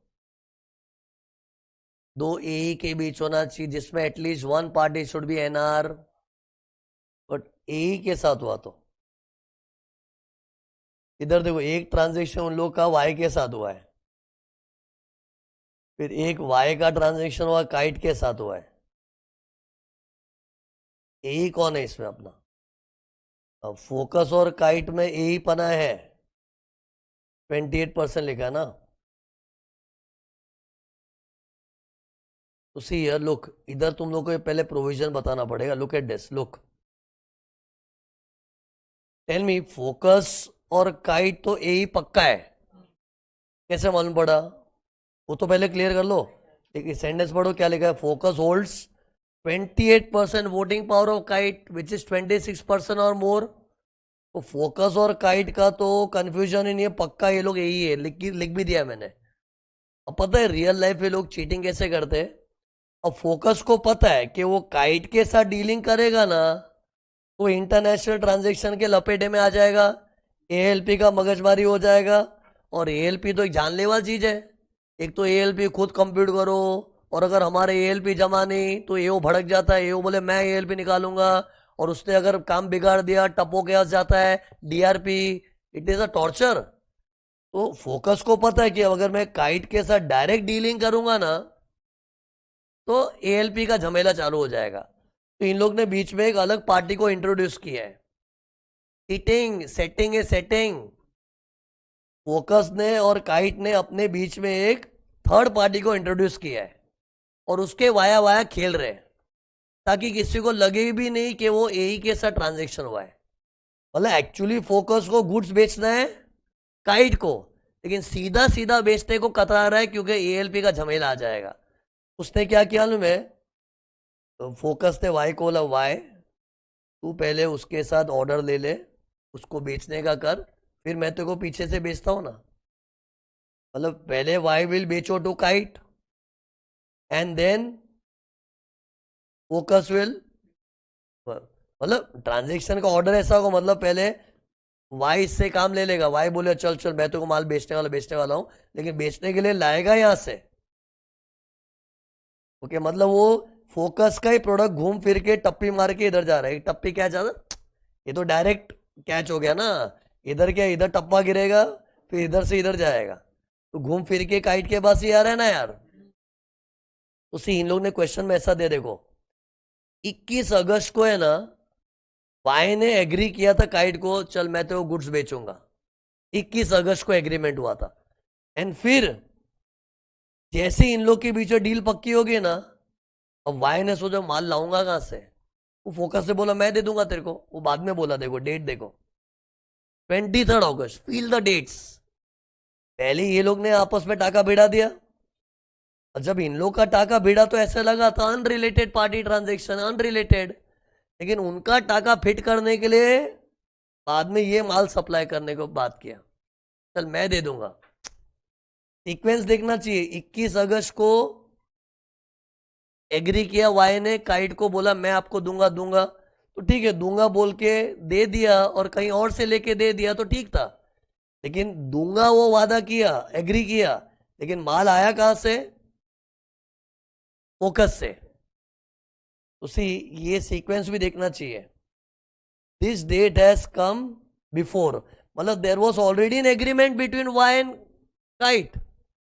सी फोकस अभी क्या जता रहा है, नहीं हम तो वाई को बेच रहे, इंडिपेंडेंट सेल है वो, वाई इज अनरिलेटेड पार्टी। लेकिन वाई का और काइट का तो पहले से सेटिंग था, और काइट तो तेरा भाई है। सी इधर फोकस क्या जताना चाहेगा, इधर बताओ कि मैं तो वाई को बेच रहा हूं, नॉर्मल है।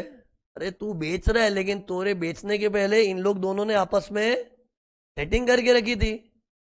वाई ने काइट को बोल रखा था कि भाई मैं तो बेचूंगा बेचूंगा, वो उसने 21 अगस्त को ही बोल दिया था। एंड फिर उसको सपोर्ट करने के लिए आगे से आया बाद में। तो दैट मीन्स ये दोनों के बीच में डायरेक्ट ट्रांजेक्शन होने वाला था, ये लोग गवर्नमेंट को लल्लू बना रहे। ओके, तो क्या हो गया फिर, फोकस और वाई भी ए ही माने जाएंगे। Focus and Y is also A, deemed to be A, deemed to be A ही हो गया। और टेल मी कंडीशन क्या होनी चाहिए कि फोकस ने जो अनरिलेटेड पार्टी को माल बेचा है, वो अनरिलेटेड पार्टी ने ऑलरेडी अग्री कर दिया था काइट वाइट जैसे ए को कोई। Mean this agreement should be before,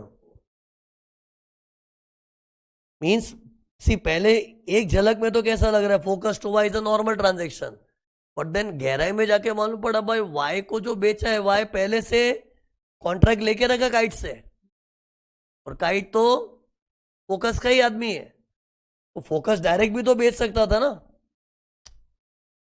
सी ये मैंने बिफोर पे स्ट्रेस क्यों किया, ये कंडीशन है, ऐसा ही होना चाहिए। ये आगे वाला ट्रांजेक्शन पहले ही हो चुका है, मीन्स आगे की पहले ही प्लानिंग हो चुकी है, ये पीछे से बैकिंग कर रहा है। वही तो फिशी लगता है ना यार। जैसे मान लो अगर इसने इंडिपेंडेंटली बेचा होता इनोसेंटली, फिर बाद में कोइंसिडेंटली वो माल इसने इसको बेचा, दैट तो कैन नेचुरली हैपन ना। फोकस वाई को बेचा, फिर वाई बाद में जाके बेचा, तो ठीक है ना, वो तो इंडिपेंडेंट ट्रांजेक्शन भी हो उसमें भी सेटिंग है, लेकिन गवर्नमेंट उसको कॉन्फिडेंटली चीटिंग नहीं बोल सकती है। लेकिन ये इन लोग का पहले से ही सेटिंग था, तो ये तो बाद में खाली भरपाई करने के लिए उसको माल भेज दिया उसने। तो this date should be before, तो क्या हो जाएगा, फोकस एंड वाई भी ए ही बन गए। तो इधर कौन कौन है ये फिर, फोकस का ये भी यही है और ये भी यही है, लेकिन सी ऑलरेडी पहले भाई बन के बैठा था अपना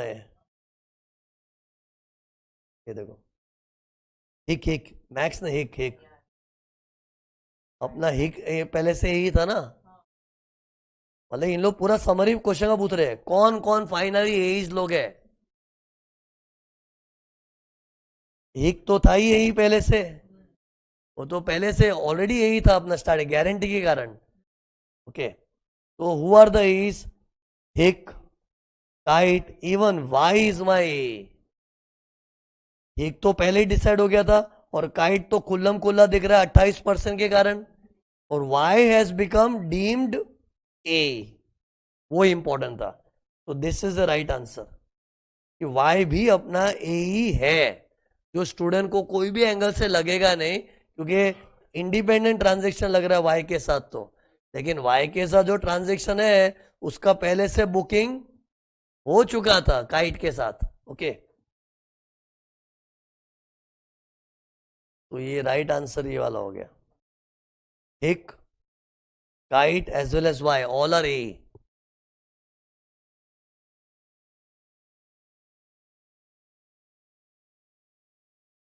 हाँ, तो अगर ये दोनों यही है तो ये भी यही हो गया ना, ये सेम फैमिली हो गया।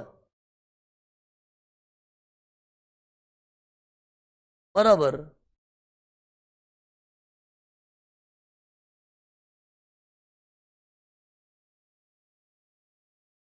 हाँ, मीन्स ऑब्वियसली यही के लिए कंडीशन क्या, एक इंडिया वाला एक फॉरेन वाला होना चाहिए। हाँ। नहीं, ये तो इसका देखो वाई कहाँ पर है, इंडिया में।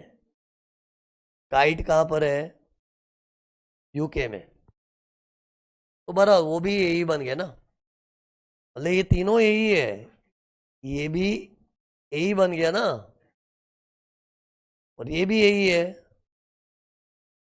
ऑल आर एसोसिएटेड एंटरप्राइज ना, है ना। But see, okay, your doubt is between Y and Kite. नहीं, बिटवीन वाई एंड काइट किस एंगल से हम लोग यही बोलेंगे? नहीं, वैसा कोई प्रोविजन है नहीं ना।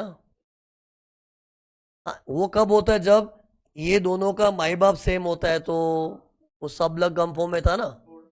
लेकिन ऐसा तो कुछ नहीं ना। बिटवीन वाई एंड काइट किस टाइप का एसोसिएशन बताओ? बिटवीन वाई एंड काइट किस, मतलब सब लग गम्फो में से क्या बैठ रहा है इन लोग के बीच में? कुछ नहीं। और ऐसा डीम्ड सिचुएशन भी नहीं बन रहा है।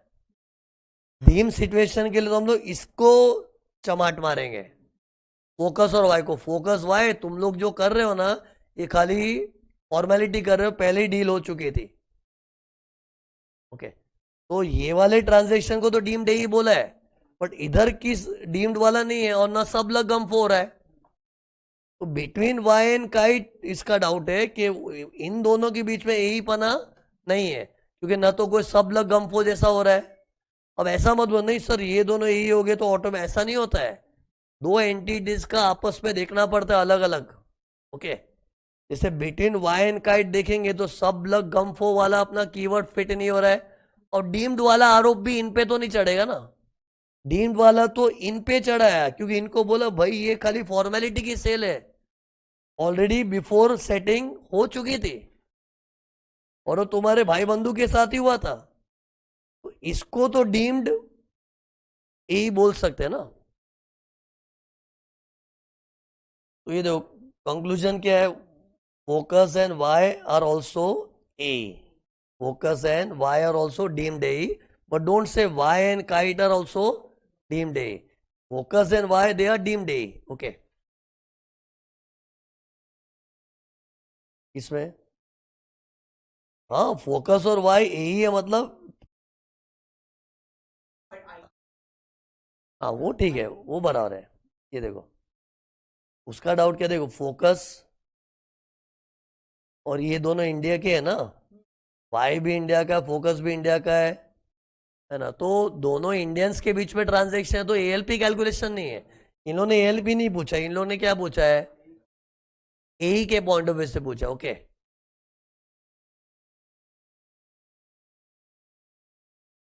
हाँ, इधर मतलब इधर है जेड भी आ जाता। तो वाई और जेड के बीच में एग्रीमेंट हुआ तो नहीं होगा ना। हाँ।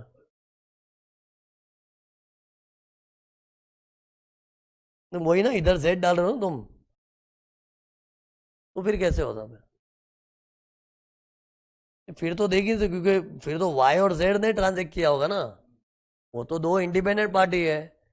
वाई ने तुम्हारे ए के साथ पहले ही टाका भिड़ा के रखा था, तो ये ही है इसलिए ना। तुम जो एग्जाम्पल है उसमें जेड को डाल रहे हो, जेड एक इंडिपेंडेंट पार्टी है, और वाई जेड आपस में कुछ भी टाका भिड़ा है, तुमको क्या पड़ी है? वो लोग दोनों इंडिपेंडेंट पार्टीज है ना।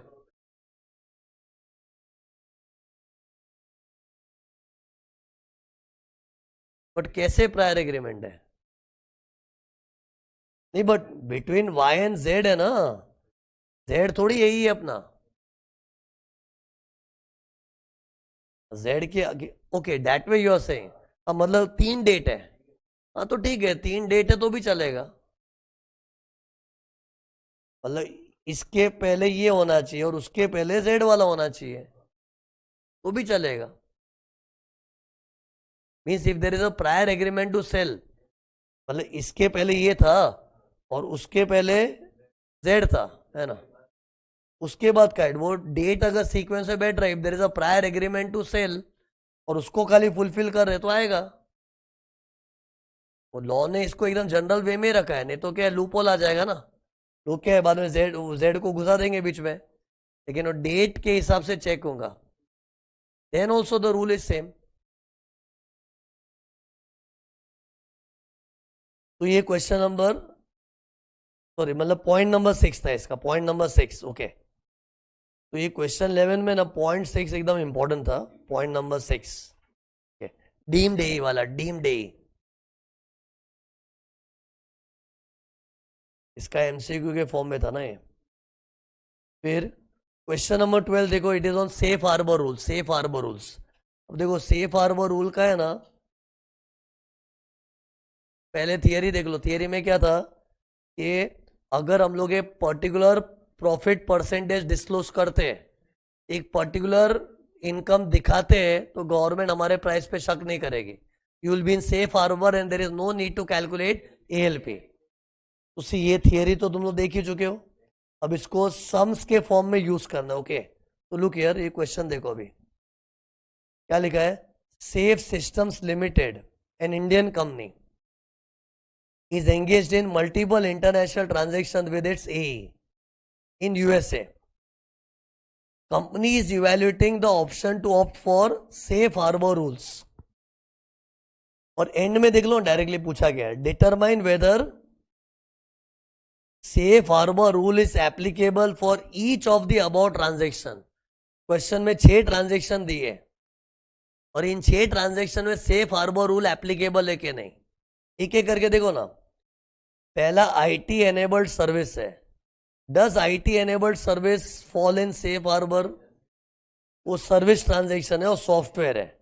इंफॉर्मेशन टेक्नोलॉजी रिलेटेड सर्विस मतलब सॉफ्टवेयर में आ जाता है। वो अपने नोट्स पे देखोगे ना, software development includes IT enabled services, सब आ जाता है। बीपीओ सर्विस आया तो भी आ जाता है, okay. BPO, IT enabled, software development, ये सब सॉफ्टवेयर की दुनिया में आ जाता है, ओके। तो आईटी एनेबल्ड में रूल क्या है, मिनिमम 17% प्रॉफिट दिखाना पड़ेगा। और अगर ट्रांजेक्शन 100 करोड़ से 300 करोड़ के बीच का है तो मिनिमम 18%। इधर अपना ट्रांजेक्शन कितने का है, 48 करोड़ का है। रेवेन्यू इज द ट्रांजेक्शन ना, 48 करोड़ में ट्रांजेक्शन मतलब 100 करोड़ से तो कम ही है। और 100 करोड़ से कम मतलब मिनिमम 17% दिखाना है। ये 17% ऑन कॉस्ट है, ऑपरेटिंग कॉस्ट। ये देखो, ये ऑपरेटिंग एक्सपेंस के ऊपर होता है। तो ये देखो, मिनिमम 17% दिखाना चाहिए, और हमने एक्चुअली कितना दिखा है। प्रॉफिट निकालो इधर। इधर अपना ऑपरेटिंग रेवेन्यू 48 है, कॉस्ट 40 है, तो 8 इज माय प्रॉफिट। और ये ऑन कॉस्ट निकालना, ये मिस्टेक मत करना, ऑन कॉस्ट होना चाहिए। और कॉस्ट 40 है तो 8/40 कितना होता है, 20% आ रहा है। मतलब सी, ये इनकम ट्रांजेक्शन है, ये हमने सर्विसेज प्रोवाइड की है, और सर्विस प्रोवाइड करने वाले पैसा चार्ज करते हैं, तो इनकम ज्यादा दिखाओ तो चलता है, कम से कम 17% तो दिखाओ, और 17 के हमने तो 20 दिखाया है, तो we are in safe harbour. अगर 17% से कम दिखा है तो तू डेंजर में, फिर safe harbour rule is not applicable. ये जो मैंने पढ़ाते ने बताया था ना कि मिनिमम इतना दिखाना है, then you will be safe. तो इधर सेफ है कि नहीं है क्योंकि हमने ज्यादा ही दिखाया है। वो एसएच टिक मतलब safe harbour applicable. KPO service का क्या रूल है बताओ अभी। केपीओ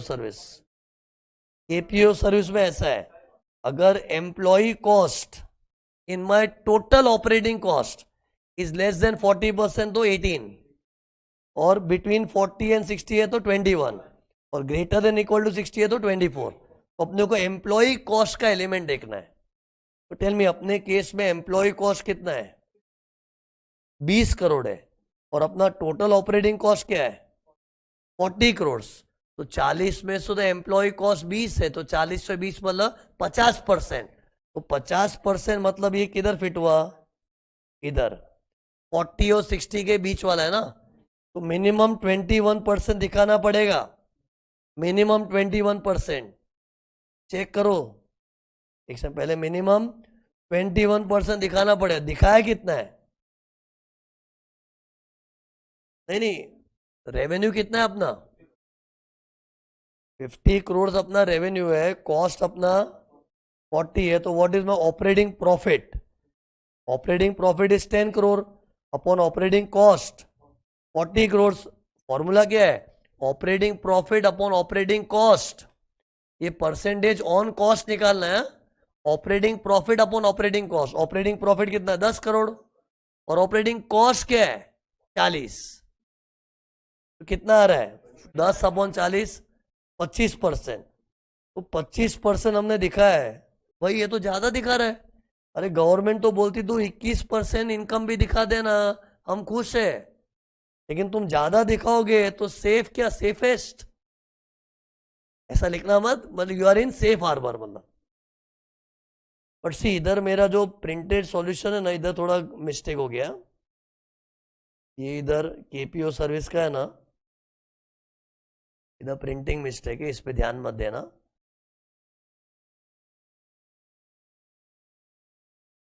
ऑपरेटिंग प्रॉफिट परसेंटेज मैंने रॉन्ग प्रिंट किया था उधर। ठीक है, वो तो मैं शीट को रेक्टिफाई कर दूंगा। तो 10/40 मतलब ऑन कॉस्ट लेना, operating profit upon operating cost, तो 25%, और दिखाना कितना? 21, तो बस सही दिखाया ना। तो सेफ हार्बर रूल यस आएगा, yes.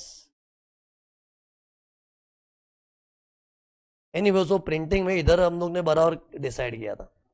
Okay,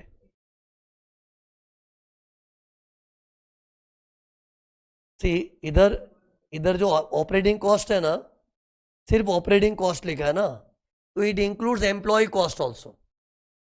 it is our assumption, और वो लॉजिकल अजम्पशन, बिकॉज तुम लोग इसको ऑपरेटिंग कॉस्ट करके कोई बोले ऑपरेटिंग कॉस्ट, सब आ गया होगा ना यार।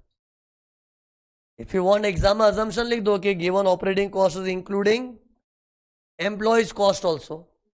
ओके, तो ऑपरेटिंग कॉस्ट बोला मतलब उसका खुद का ही मतलब क्या होता है कि it is all cost include. Employ cost तो एक एलिमेंट है उसमें, ऑपरेटिंग कॉस्ट में कितनी है? एम्प्लॉय तो इंक्लूडेड ही होगा ना।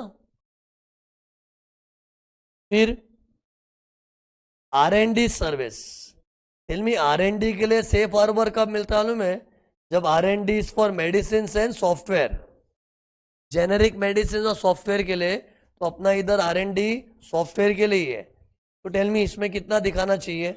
मिनिमम 24% दिखाना पड़ता है, मिनिमम 24।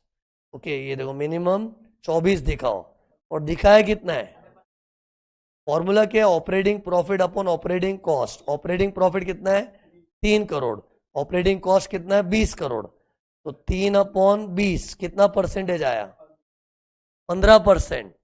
और गवर्नमेंट बोलती 24% दिखा कम से कम, ये इनकम है, हाँ इतनी इनकम दिखाओ, लेकिन हम तो कम दिखा रहे, तो वी आर इन डेंजर।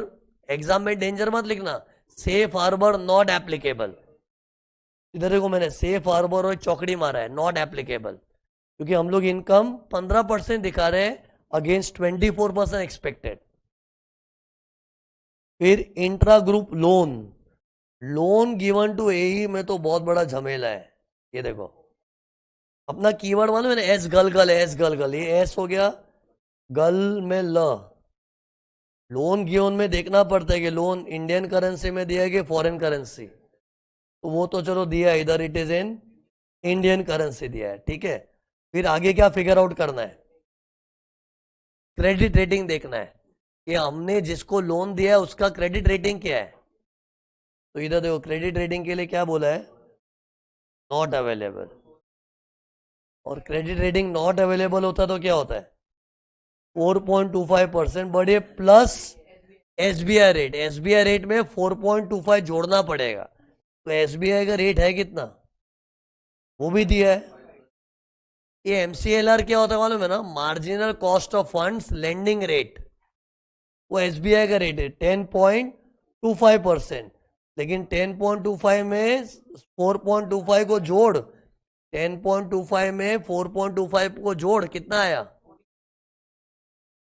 तो अपने को मिनिमम 14.5% ब्याज चार्ज करना है। भूल मत, हमने लोन गिवा है, लोन गिवन, लोन गिवते तो इंटरेस्ट चार्ज करते, कितना चार्ज करूं, कम से कम 14.5% चार्ज कर तो तू सही इनकम दिखा रहा है, लेकिन हम तो खाली 12% चार्ज, मतलब इनकम कम दिखा रहे। ये इनकम है कि नहीं पहले बताओ, क्योंकि लोन गिव करते हैं तो इंटरेस्ट इनकम आती है, और इनकम आती है तो तू 12% इनकम ही दिखा रहा है, जबकि मिनिमम इतना तो दिखाओ। तो ये भी सेफ हार्बर में नहीं है। ये जो क्रॉस का safe harbour rule not applicable. फिर कॉर्पोरेट गारंटी, गारंटी हमने जी लिमिटेड को दिया है 60% सब्सिडियरी, कितनी गारंटी दी है, 120 करोड़, और गारंटी देने का कमीशन कितना चार्ज किया है, 1%। ये भी हमने गारंटी दिया है तो उसके लिए 1% कमीशन चार्ज किया है, ये इनकम ट्रांजेक्शन है, तो इज इट प्रॉपर। गारंटी में क्या रूल था, 1% जितनी गारंटी फीस चार्ज करनी चाहिए ना, देखो ना इधर एक बार, 1% ही हमने चार्ज किया है, ऐसे सही लग रहा है, लेकिन 100% सब्सिडरी को गारंटी दिया है ना, तो ही 1% दिखा के सेफ हार्बर हो सकता है कोई, provided you given guarantee for 100% subsidiary. लेकिन इधर हमने गारंटी किसके लिए दिया है, 60% सब्सिडरी के लिए, उसके लिए सेफ हार्बर रूल के कोई प्रोविजन ही नहीं है। गवर्नमेंट ने एस गल गल वाला जो मेरा कीवर्ड है ना, उसी को सेफ हार्बर दिया है, और उसमें लॉ में क्लियरली बोला है कि 100% सब्सिडरी का गारंटी है तो ही सेफ हार्बर में कवर्ड होगा। तो इधर क्या बोला, सेफ हार्बर यस के नो, नो, क्योंकि 100% सब्सिडरी क्रॉस किया मतलब नहीं है, तो safe harbour rule not applicable. फिर payment for low value adding service, तुमको पता है मेरा ये जो कीवर्ड था ना, एस गल गल, ये देखो इसमें ये सब इनकम ट्रांजैक्शंस थे, खाली लास्ट वाले में ना पेमेंट हुआ है। ये क्यों जानना इंपॉर्टेंट है, क्योंकि पेमेंट में ज्यादा मत दिखाओ, कम दिखाओ चलेगा, सेफ है, खर्चा है ना वो। इनकम में ज्यादा दिखाओ तो चल जाएगा। तो ये लो वैल्यू सर्विस वाला पेमेंट ट्रांजैक्शन है, ये अगर बड़ा चढ़ा के दिखाया तो सेफ नहीं होगा, तो खर्चा बन रहा है ना मेरा है। तो टेल मी, ये कितना दिखाना चाहिए अपने को पेमेंट ट्रांजैक्शन। अपने को जो मैंने बैक ऑफिस सर्विस का एग्जांपल दिया था कि मेरा कोई सिंगापुर में बैक ऑफिस वाला है, तो बैक ऑफिस की सर्विस के लिए उनकी जो कॉस्टिंग है उसमें 5% मैक्सिमम जोड़ के पेमेंट करना चाहिए, उनकी कॉस्ट में 5%।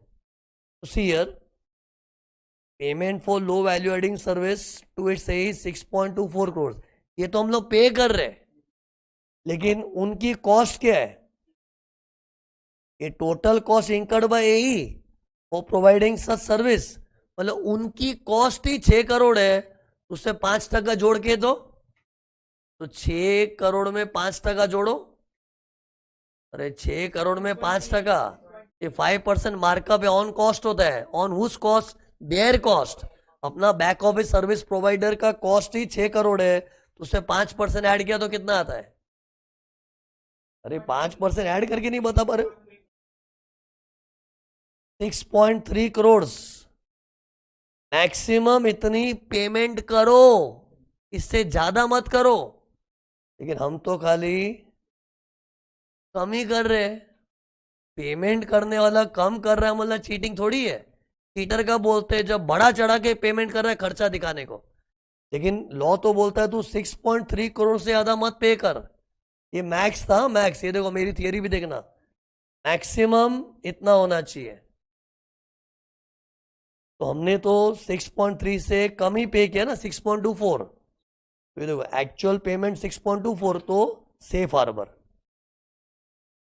सेफ हार्बर में ना, क्योंकि हम लोग ने पेमेंट कम की है, तो पेमेंट कम किया तो सेफ है,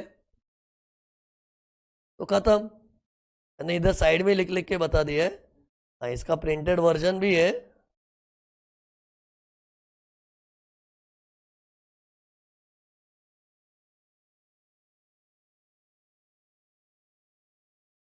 सी दिस इज, ये अभी तक एग्जाम में आया हुआ नहीं है। ये टोटली नया क्वेश्चन मैंने क्रिएट किया है। This is my created question. क्योंकि सेफ हार्बर रूल के क्वेश्चन मार्केट में कम अवेलेबल है, क्योंकि कॉन्सेप्ट ही नया है ना। यस, तो ये नई नई चीज आई है, तो इसका क्वेश्चन मैंने बनाया। अभी तुम लोग सर आप कैसे बना पर, कि मैंने कैसे बनाया, कि सेफ हार्बर रूल तुम लोग के लिए न्यू चीज है, लेकिन पुराने जमाने में रह चुका है। मैं बहुत सालों से पढ़ा रहा हूँ, बहुत सालों से पढ़ा रहा हूँ। तो सेफ हार्बर रूल अब भी एक अमेंडमेंट की तरह हाइप हो रहा है, लेकिन कुछ सालों तक वो डिसकंटिन्यूड मोड में था, लेकिन पहले एक्टिव था एक जमाने में।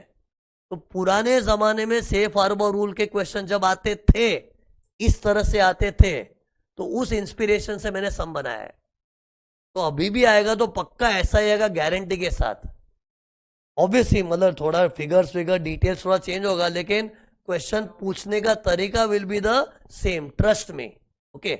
और इतना कॉन्फिडेंस क्यों? क्योंकि पुराने जमाने में सेफ हार्बर के कॉन्सेप्ट्स थे, और बच्चों को मैं ऐसे ही पढ़ाता था। ओके। ये तो क्या है, कुछ सालों तक जब कोविड आया था ना, कोविड के बाद है ना, सेफ हार्बर रूल का कॉन्सेप्ट काफी टाइम तक बंद था। फिर अभी रिसेंटली सीबीडीटी ने नए सेफ हार्बर रूल नोटिफाई किए, तो आज के बच्चों के लिए नया अमेंडमेंट जैसा लग रहा है उनको। ओके। पहली बार Jan 26 में एप्लीकेबल हुआ था सेफ हार्बर का कॉन्सेप्ट ना। ओके। और May 26 is the next attempt safe harbour rule के लिए। ओके। एनीवे, नए तुम बच्चों के लिए नया होगा, लेकिन मेरे लिए बहुत पुरानी चीज है, तो ऐसे पहले सम आए हुए हैं। पहले तो मैं पुराना इंस्टीट्यूट का सम ही ढूंढा, कोई नहीं मिला, बट मुझे मेमोरीज थी, तो वो हिसाब से मैंने सम क्रिएट कर दिया। ओके। तो आएगा तो इसी टाइप का आएगा। और मैंने सम भी ऐसा क्रिएट किया ना, मोस्टली सब कुछ कवर कर लिया है। हाँ, खाली ऑटो पार्ट्स वाला नहीं लिया, क्योंकि क्या एक आदमी सर्विस इंडस्ट्री में है, तो उसको गुड्स वाला भी थोड़ा रियलिस्टिक नहीं लगता ना। अभी ये लोग टिपिकली सर्विस प्रोवाइडर लोग थे, अपने क्वेश्चन में अपना असेस ही है। अब मैं वो लोग गुड्स भी बेच रहा है, ऐसा मल्टीपल धंधा करने वाले करते हैं, लेकिन थोड़ा सूट नहीं हो रहा था, इसलिए मैंने इसको नहीं डाला। तो ठीक है, नहीं ये होता तो भी कोई बड़ी बात थोड़ी है, इसको भी हैंडल तो ऐसी तरीके से करना है। तो अपने ट्रांसफर प्राइसिंग के सारे क्वेश्चन समाप्त हो चुके हैं।